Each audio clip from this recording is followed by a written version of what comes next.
উনি কি করে না করে এত কিছু তো কৈফিয়ত দেওয়ার কিছু নাই, তাই না? উনি আসছে, আপনি না চিনলে বলে দিবেন, আপনার তো উনাকে এত কিছু বলার নাই।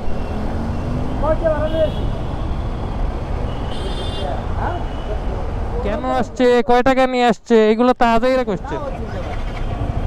চিনলে বলবেন, না চিনলে নাই, আজাইরা কথা বলার তো কিছু নাই। আপনি তো কথা বাড়াচ্ছেন, খালি কথা বাড়াচ্ছেন।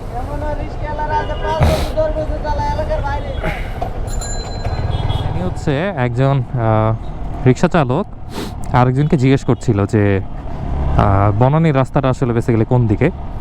তো উনি আসলে মনে হয় একটু কনফিউজ ছিল, তো উনি বলছিল যে স্ট্রেইট গেলেও হবে বা ডানে গেলে হবে, অ্যাকচুয়ালি দুইটাই রাইট। তো পিছন থেকে এক চাচা, বুড়া চাচা আসছে,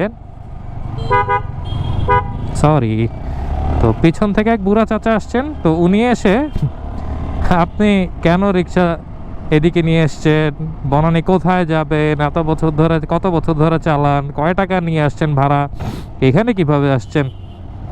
লাইক সিরিয়াসলি ম্যান, এত কোয়েশ্চেন করার তো আপনার দরকার নাই আসলে, রাইট?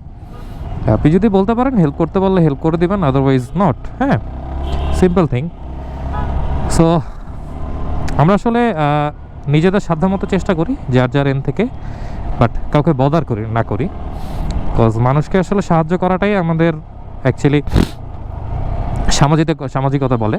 তো আমরা চেষ্টা করব যতটুকু সম্ভব আরেকজনকে হেল্প করার জন্য। আদারওয়াইজ যদি না পারলে তাকে অ্যাটলিস্ট কষ্ট দিব না বা তাকে বদার করব না। সো যাই হোক, বলতে বলতে আমি আমার অফিসে চলে আসলাম। অফিসের সামনে দেখি বিশাল দোতলা বাস। দোতলা বাস দেখে তো একটু উঠতে মন চাচ্ছিল।